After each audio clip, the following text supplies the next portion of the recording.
I just want to share with you the 7 things that I actually had to quit in order to get peace for myself, maintain my inner peace, which has really become a health issue. Adopting a slower lifestyle for me wasn't just a personal choice. It was literally essential for my health. I was diagnosed with fibromyalgia and chronic fatigue syndrome in 2024, and previous to that, I knew that I was living with chronic pain daily. It's just that I got an official diagnosis last year. And every time I would get stressed, especially at the previous job I was at, which was very fast-paced, and I was trying to keep up with the fast pace of how society was going, societal demands, and I would notice that that would trigger my pain even more. And I just remember every time after work, just sitting by the fireplace or just sitting on the couch, and I would just be in so much pain, and I just couldn't think. I couldn't be there for my loved ones. I couldn't be there for myself. And I knew something had to change.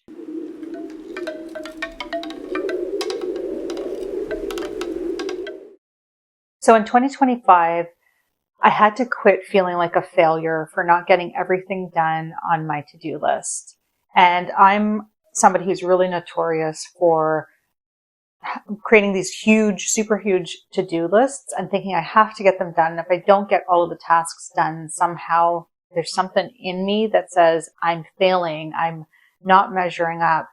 And I really had to make an intentional effort to quit that type of thinking in 2025.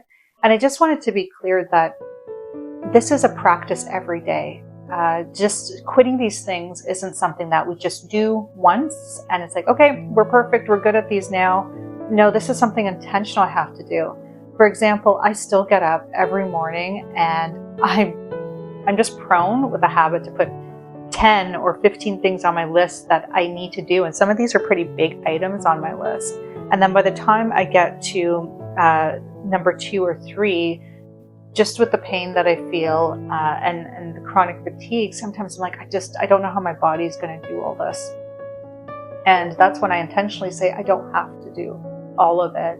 And I've been better. I've been crossing out some of the things on my to-do list, and I find that I will just sit down and give my body a rest and honor my body and what it needs.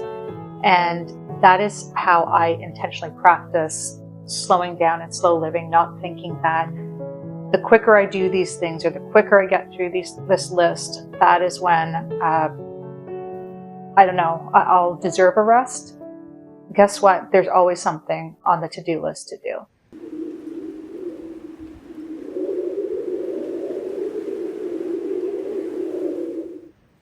Stopping overcomplicating everything. So let me explain what I mean by that. When I was younger, I used to think that the more complicated a solution was, the more complicated an approach, the more complicated everything was, somehow the better it was, the more intelligent it was, that sort of thing. I also noticed it at work sometimes. Sometimes the simplest answer is usually the best answer, the most straightforward answer. But I've observed that sometimes folks like to overcomplicate something that could be just a really simple solution, and situation. It's not to oversimplify everything in life. Of course, there's lots of things going on. There's lots of complex situations. But I find as I get older, the more simple I make things and the more I simplify things, go step by step with things, the easier it is. So I had to make an intentional effort to stop, simplify. Anytime I'm overanalyzing everything or anytime my thoughts are kind of going into the future, I just have to take a pause and sometimes think, what is the simplest solution? Or what is the little chip of the solution I could just do right now, just for today? And that seems to help just calm me down, maintain my inner peace. And it's something I intentionally try to practice every single day.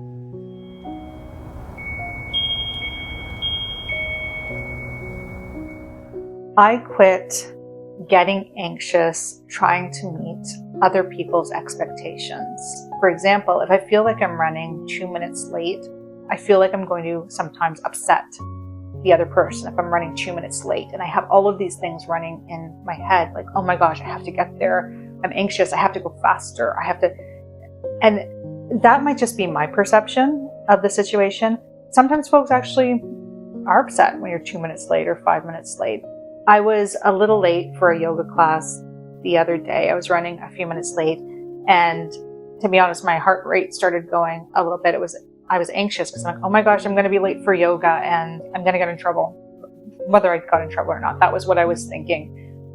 And in the car, when I was driving, instead of going faster, that's when I stopped. And I realized, you know what? This is not going to be good for me and my health, my mental state. And I had to pause and say, so what? So what if I'm 5 minutes late? So what? It's not the end of the world. This is just a small example, but it's trying to convey how letting time control my anxiety, and not even just time, other people's expectations, or what I think other people's expectations are of me, control me, really does not do anything for my inner peace. I just quit that.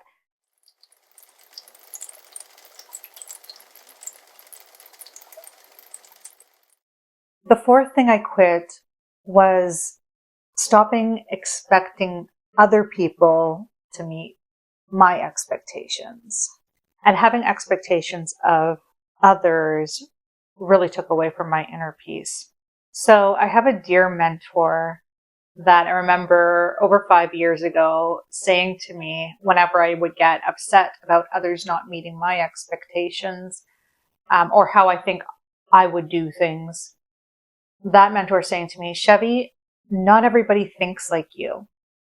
And I didn't really know what that meant because I thought everybody did think like me, or they would do similar things that I would do, or they would have similar values to what I would do.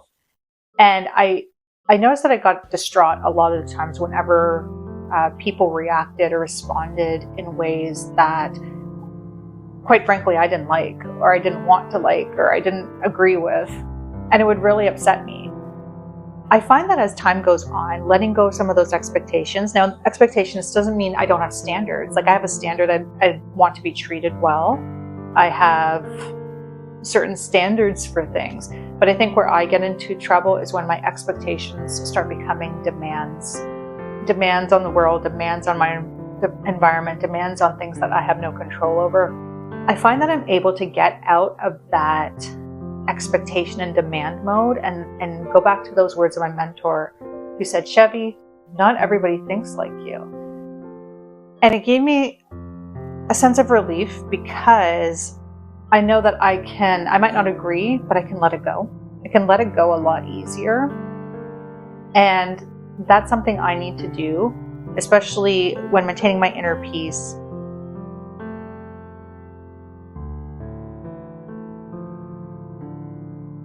The fifth thing I quit was not listening to my body.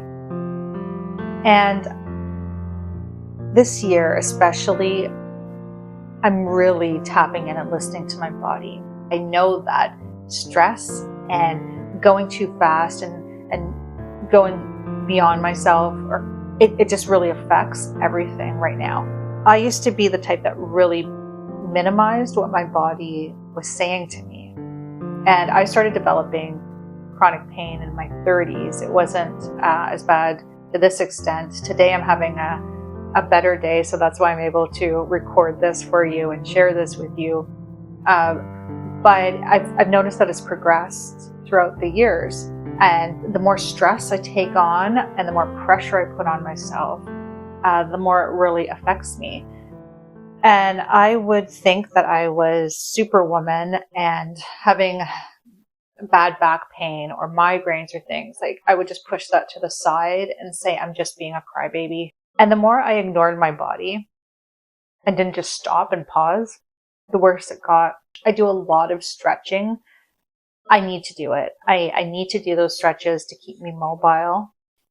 Even like the strength training on my back, I do some of those as well, just for that mobility. But again, I used to be somebody who worked out like 5 to 6 days a week for like 45 minutes to an hour doing really heavy weights. And it was really taxing on my body.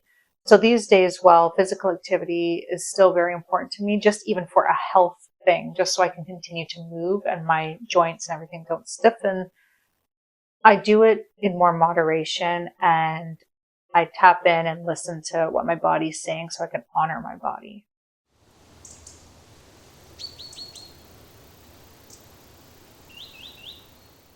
Number 6, I quit doing things only as a means to an end. Slow living to me is about intentional living, but being open, keeping an open mind and trying new things.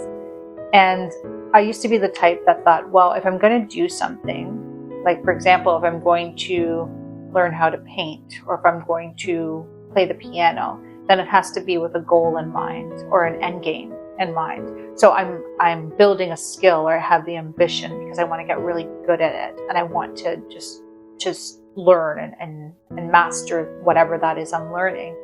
And I'm finding that slowing down, I'm just enjoying the process of just doing the thing in and of itself.